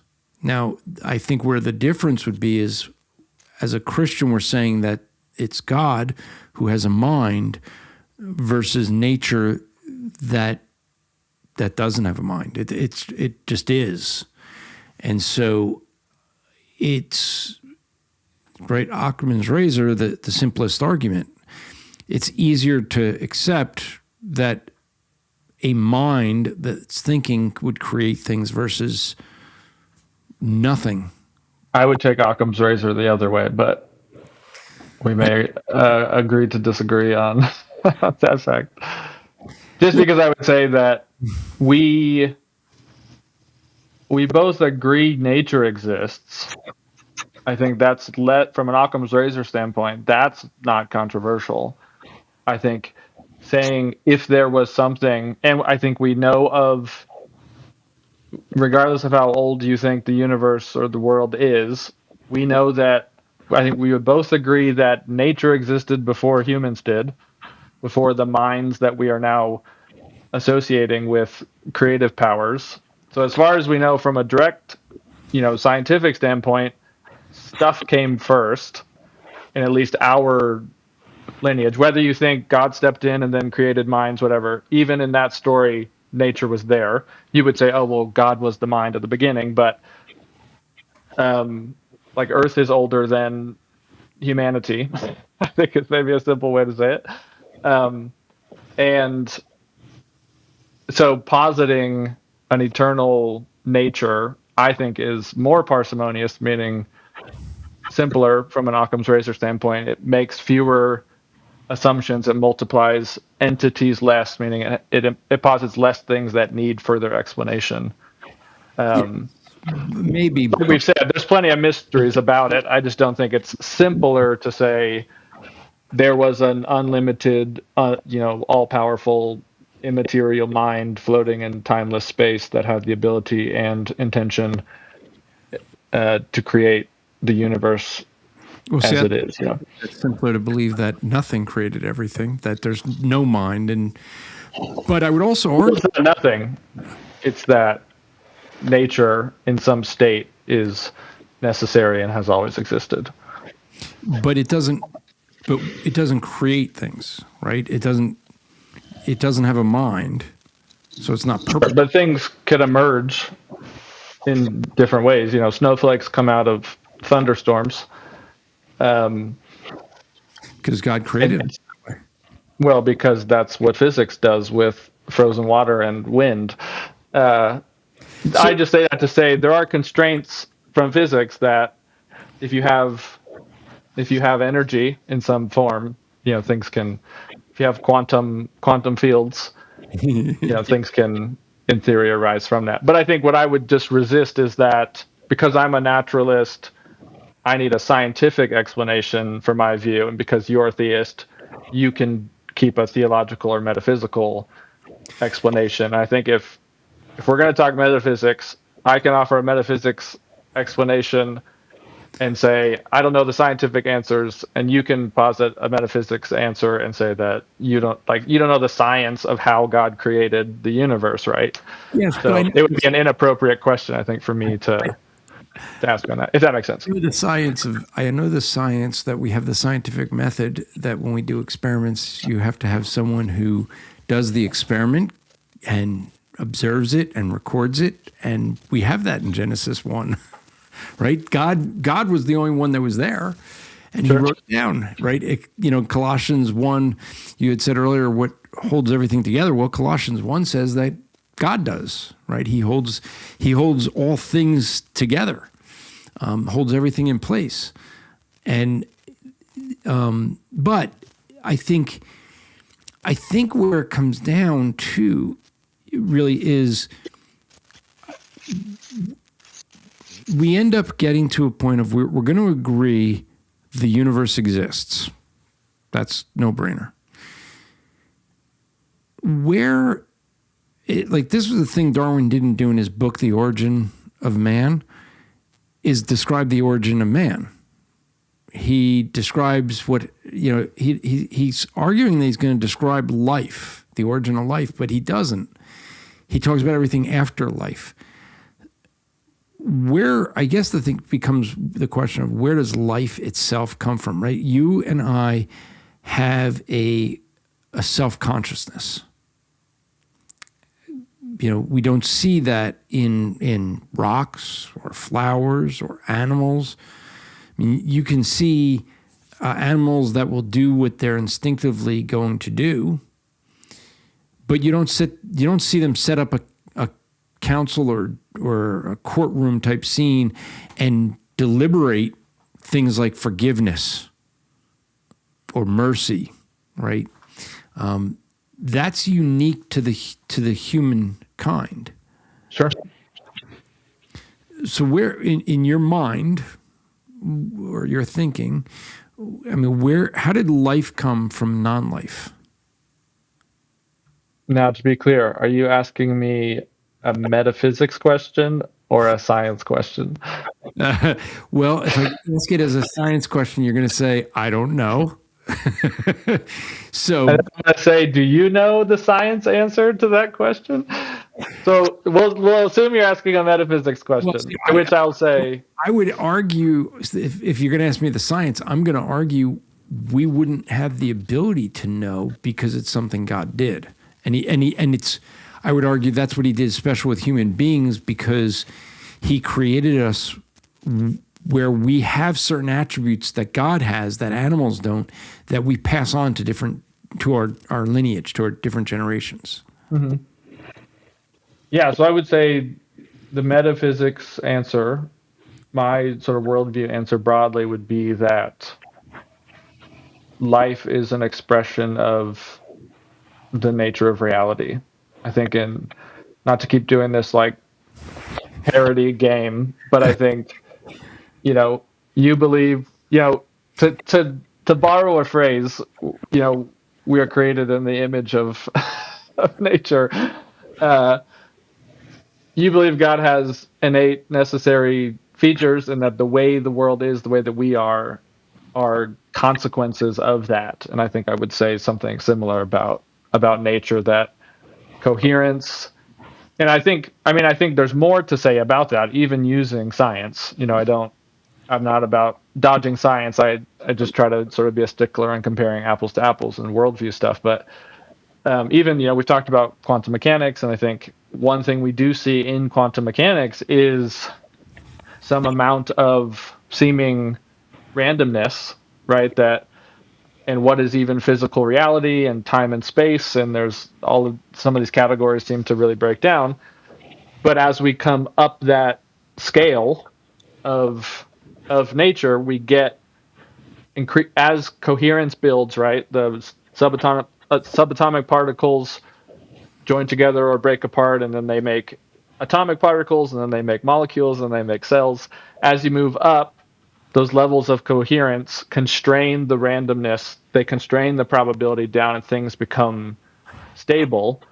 And I think ultimately that recursive coherence can build up until you get solar systems and ecosystems and ultimately humans, and you would say, oh, well, if it's all random at the bottom, how does a coherent picture emerge? And I would say, like, the table this computer is sitting on at its base layer, if we go down to quantum mechanics, is chaotic on some definition, right? It's hard to predict. There's seeming paradoxes, there's randomness, there's all these probabilities kind of bouncing up, but at the level of the table, it's very solid and stable. And so I think even if we rope in science, I think it supports at least a possible picture. And again, I'm not here to even argue that all of these explanations are better than your explanations. I think my assertion or my challenge against presuppositionalism would be there are not any more internal contradictions or impossibilities in my view than there are in theism. So it could be totally wrong, but it's not impossible, which I think is a low bar that naturalism can clear. Well, except ultimately, I think you're going to disagree with this, so I'm just saying that up front, but probably will. Your argument really is a subjective one and not an objective one, because you're appealing to what makes the most sense to you rather than being able to say this is true, right? Because I think the issue is it becomes hard to say what's true because you need an objective, universal, absolute standard for that then. You need an objective reference. But how can you I don't think that's the same thing as being a standard. Well, but if it's just a reference, how can we get a reference without it being subjective? How do we Well, it's not subjective, it's just fallible. But well, that's even worse then. Because then we can't trust the reference. The question is it impossible? Not is it worse? Well, no, the question is what's true. Well, sure, but your claim, if just to keep us in some presuppositional category, is that other explanations are not possible, that they're not logically coherent. So I think they might. You can make so yeah. When we get into logic, you can have something that's coherent, right? You can have and still be a bad argument or an invalid argument. Which is fine. And if that's the view you take, I much prefer it. If you say, hey, your view is possible, I just don't think it's true. Many of the tag proponents or presuppositional people I've talked to would consider that a huge win on my side because they hold a very firm line that accounting for these things is logically impossible, actually impossible for other views outside of the Christian worldview. Yeah, and that's the reason I harp on that. And if that's not your view, then I won't hold you to it. Yeah, no, I'll recommend if folks want, if they go to the Striving Fraternity YouTube channel, we have a 8-week class on, I'm trying to remember what the title of it is. It sounded like apologetics and debate, I think is what it was, but it was a class I taught for another group. And basically I taught the first 4 classes are on hermeneutics, the second 4 are on logic. And when I go through logic, we talk about the difference of you can have an argument that can be logically sound and yet still invalid. So it's still illogical. It's still not a good argument. So logic itself, there's 2 components to it, is the point, right? You have soundness and coherence, but then within that, and coherence is where, soundness is where you have a definitive, right? This piece of paper is white or black, and if those are the only 2 colors in the world, you could say that, but if could be blue, right? That's an absolute because there's a finite number of possibilities. So but coherence would be something where you're now working maybe off of percentages. And so when you're looking at coherence,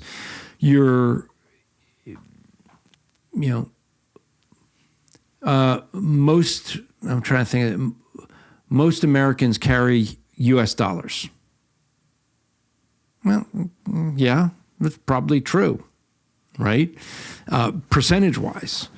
But it's not going to be true for everyone, right? But if I say every American carries only U.S. dollars, now I go into a different, now I'm into soundness. So there's two components to logical arguments.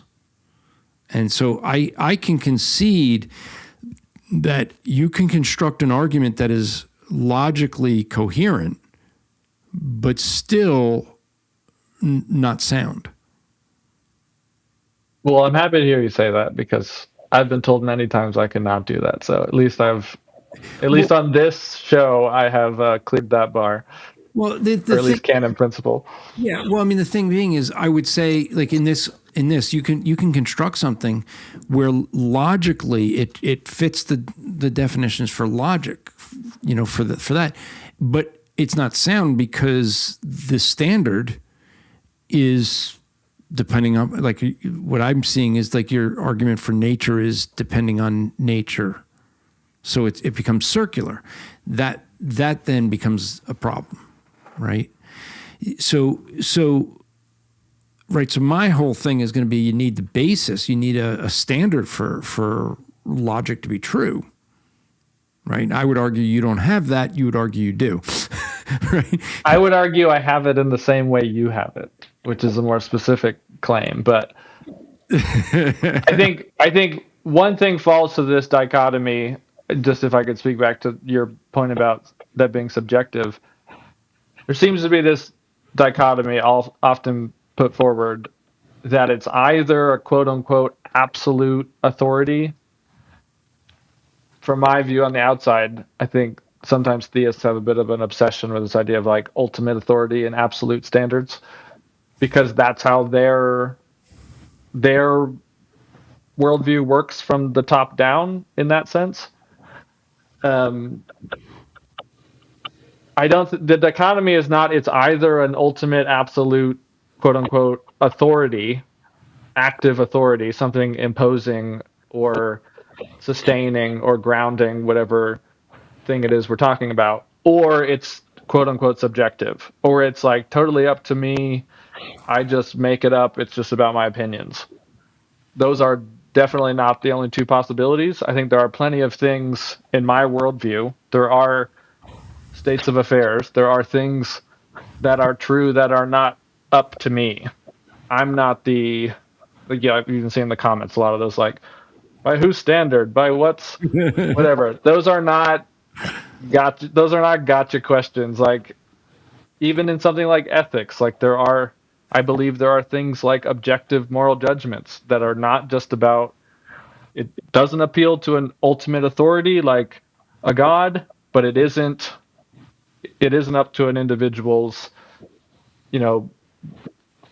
current momentary preferences or opinions. And so I only say that to say I think there is some third way in some of these topics that tends to be a bit more nuanced, but doesn't have to sort of fall on this, like, I think I'm God or you think God is God kind of thing. Well, and I'm going to try and in the last 10 minutes, because I wanted to give the last 15 minutes to this, but last 10 minutes are going to change gears. But I'll just say this is the reason I think we appeal to an absolute truth and universal truth is because if we're saying it's true, it has to be for everyone everywhere and never change. And that's why it has to be, what's the ultimate truth? What's the ultimate authority for truth becomes the question. But I want to appeal to your conscience, right? Because we can talk in the philosophical realm, and what can happen is we could just go round and round as I think you've done with many people, because you got a lot of pastors in your life. I'm getting it from all sides. Yeah. And maybe I'll come down your way and you'll have another pastor in your life, Sure. But do you? Let me just put it in this way. Do you think that whether you believe in heaven or hell or not, do you think that you'd be a good enough person to go to heaven? Oh, I have no idea. Depends how you define the criteria. Okay, so let me define it. Have you ever told a lie? We had this conversation last time. I think I called in. Probably. If your question is, have I ever done anything wrong, therefore I will not get into heaven, then the answer is no, I would not get into heaven by that criteria. Okay, because you and I would be guilty of breaking God's law, right? Sure. So, in that scenario, yes. Yeah. And so the thing is, so Romans 1 talks about the fact that people, they know God exists because he's given them ample evidence, but what they do is they suppress that truth in unrighteousness. And my concern for you, Landon, I mean, great conversation we've had, and I enjoyed it. I learned some things. I hope you did too. We could sit over a cup of coffee and probably talk for another 6 hours, right? And we can enjoy it. My greatest concern for you, though, and I think you understand where I'm coming from when I say this, my greatest concern is where you spend eternity. Because we could try to find common ground in our philosophical arguments. We could try to debate our different views philosophically, things like this. But, I mean, how much would I have to hate you to believe that because you and I are guilty of breaking God's law, knowing you would spend eternity in a lake of fire and not want to plead with you to repent, right? And so the reason I go to the Ten Commandments to define really what it means to be a criminal in God's sight is because it helps us to understand that you and I, if we look at the Ten Commandments, I'll speak for myself, but you could decide if you've broken any of the commandments, right? I would be a lying, thieving, murderer at heart, covetous, adulterer in heart, who doesn't honor father or mother. I mean, you go through a whole 10 commandments, I've broken them all, right? Because the murder and adultery isn't just what we do, but what we think, which kind of makes it worse. Because we act a lot better than what goes on in our minds usually, or always, because there's times we think things and we don't carry it out. And so what I want to appeal to is the fact that if you're one of the 180,000 people that are going to die today and you faced God and you know that by his standard you would be guilty, and you know that according to the Bible, that guilt would carry an eternal consequence of the lake of fire as an eternal punishment because you knew who God was, but you suppressed that. Do you have a concern for that? Do you have a concern that you could face God as judge? Not really, no. Why not?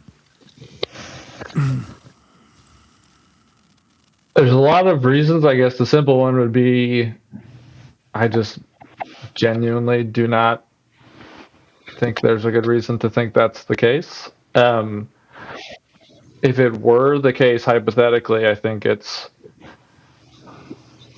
I would argue it's like sort of a tough, it's hard in my mind to call the God who oversees that system good, because again, I can only speak for myself. I understand the Bible says whatever the Bible says about certain things, and you can choose to take those as absolute, quote unquote, absolute truths. But for me, all I know is like I explore ideas in good faith. I have good reasons to be a good person. I don't feel like I'm lacking motivation or things in life that I need to get from this God that I just genuinely don't feel convinced is real in the sense that you're describing. And so if it turns out that I'm just genuinely mistaken about that, I don't know how to hypothetically say what I should be concerned about. All I can say is, as far as I know, I'm just genuinely unconvinced that that is the case. And it's not it's not because I think I'm an amazing, perfect person. It's none of that. Like, I know in your view it might be a pride thing on some level, or some suppressed knowledge thing or something. I get that, like, groups have those dogmas, but yeah, all I can say is I'm not worried about it, because I just actually genuinely, I don't feel resistant to it, and I just don't think it's true. And if it was, I don't know what I would be able to do about that. Well, so it doesn't seem I can choose to be convinced that that's the case. It is true, but what you do about it is you have to repent, which is the idea of turning in your thinking. Stop trusting yourself, whether you're good works or thinking you're not saying you think you're a good person, but in your case you're thinking you don't need a savior, right? Because you don't think there is a savior, and so. Because ultimately, God gave us a conscience so we know the difference between right and wrong, so that we would know that we are accountable to Him. Because there wouldn't be, if your worldview is right, there wouldn't be a wrong. There wouldn't be a difference of good and evil, because things just are. No, I have a comprehensive account of ethics that includes objective moral judgments, personally, and I think a lot of quote-unquote atheists do. That's sort of back to that. I don't think the actual dichotomy is ultimate authority or everything goes kind of thing. That's it. I'm just speaking for myself. That's not my view. My view does account for those things. Yeah, but again, if there's not a objective absolute standard, then it would just be subjective. Well, there are standards, but there's not an absolute authority in the way that I think the theist implies. Yeah.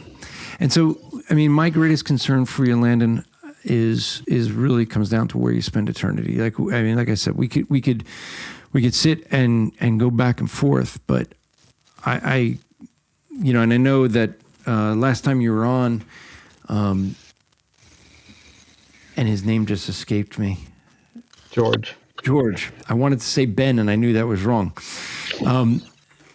George was appealing to you to, as he would kind of say, like, try Jesus. And I would say you did do that, but you didn't really, right?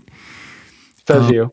And I wonder how much that's tainting kind of your thinking. Is that, I wonder if you kind of, and I don't know because I don't know your heart, but, and I'm not asking for an answer on this, but I wonder how much you just feel that you tried Jesus, that you believe, you honestly think that you believed and you were a Christian when you were younger, and therefore you're saying, I had that experience and it didn't work. And therefore you're looking for other answers to life, the universe, and everything, if anyone gets that reference. If you don't get that reference, then, go hitchhike to the end of the galaxy. Oh, wait, you didn't get that reference either. Go look up Douglas Adams and you'll see his books. Right, but ultimately that becomes the thing. I wonder if you're, because you think you were once a Christian, that you are trying to find some other answers.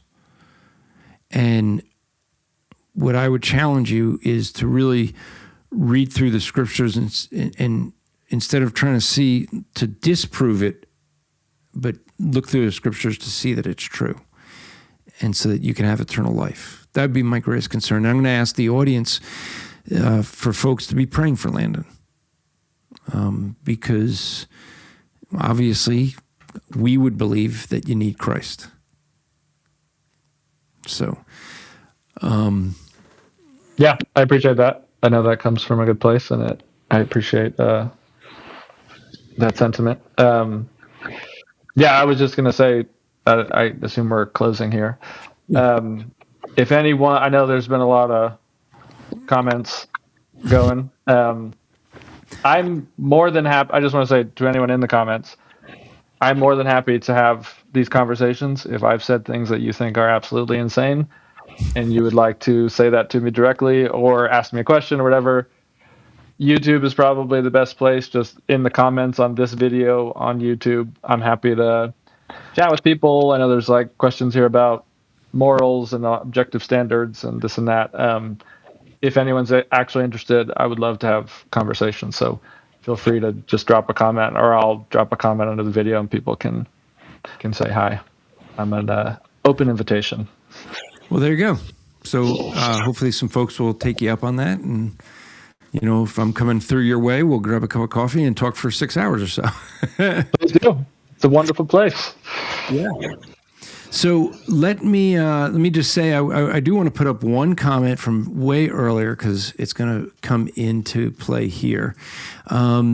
Wesley says, this is when we talked about if you were the guy that was talking with James White. He said, I've only ever watched formal debate with from people like James White and a few other apologists. I can't tell the presidential stuff 100%, not a debate.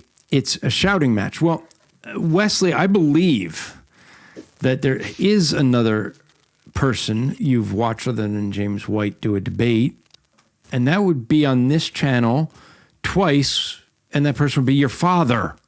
Just saying.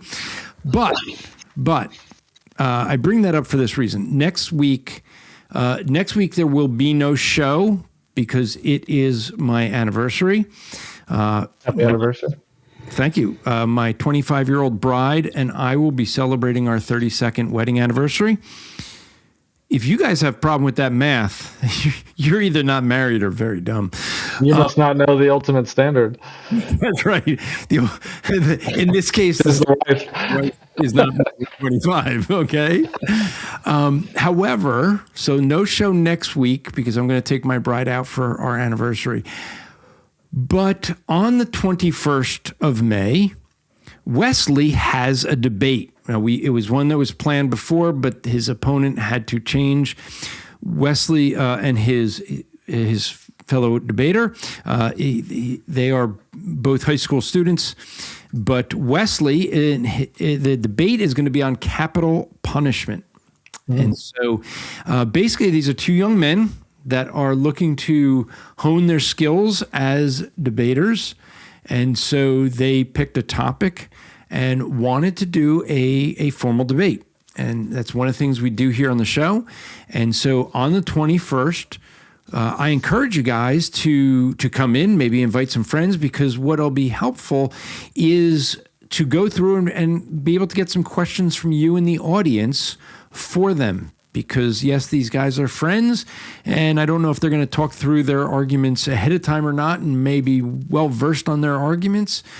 And so it's sometimes always good to get an argument you didn't expect.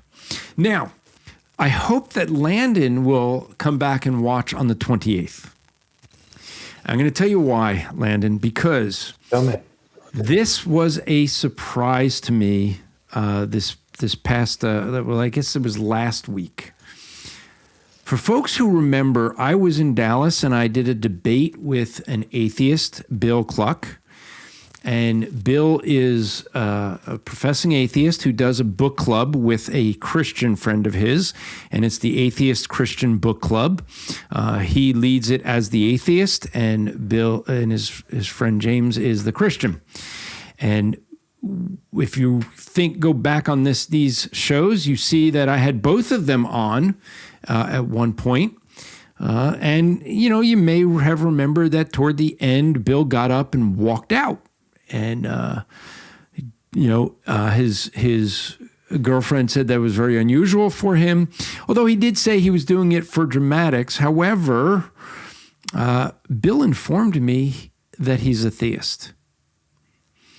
He has converted. He did it about 10 months ago, and he did it on Eric Hoven's program. Eric had him on. Eric has had him on before, and he announced that he was a theist, which becomes an interesting thing for his Atheist Christian Book Club because they need a different atheist now. But he's going to come on and explain the arguments that convinced him, someone who grew up kind of like Landon here. He grew up in a Christian home, walked away from the faith. He is not a Christian yet. I was joking with him about that. But he is a theist. And so he wanted to come on and explain those arguments that he has. So that will be on the 28th. Now, just to give you guys a heads up, looking down the future, June, there will be no show on the 4th. Because, well, Wesley's dad is on my board of directors, and he's going to be in town, and we have some plans to go out for dinner and have a meeting, and it's the only day he's going to be able to come this way. So, therefore, there will be no show on the 4th. So that's what we got coming forward. I didn't get to talk much about the Truth Fellowship conference we had, but it was a great conference. You may, if you listen to my Rappaport podcast, you will hear some of the people that spoke at that conference, as they're going to be, I'm having a couple of them on talk about some of their topics. If you have an idea of some of the topics, one of the ones that really I thought was really good was Russell Fuller's topic on anti-Semitism, both outside and inside the church. There was, I might have John Harris on, where he talked about basically the state, his view of the state of the church. But I do have scheduled to have on Pastor Jeff Clower, he's been on before, but he basically gave a really good charge for why we as Christians, it's time to metaphorically stand up and fight. It's time for us to not just constantly be the punching bag of the world, which is typically what Christians end up doing. So I hope this has been helpful to you guys. Be praying for Landon that he would come to know Christ. I don't mean that in any negative way. It's a sincere plea for you, because that's my greatest concern for you. I receive it as such. Well, thank you. And you're always welcome on anytime. And folks, take him up on the offer to talk to him in the chat, in the comments of this video on YouTube. Yeah, would love it. So, and with that, folks, that's a wrap. Nope, wait, that's how I end my rap report. I end this one by saying, remember to strive to make today an eternal day for the glory of God, and we'll see you next time. Have a good one. Take care.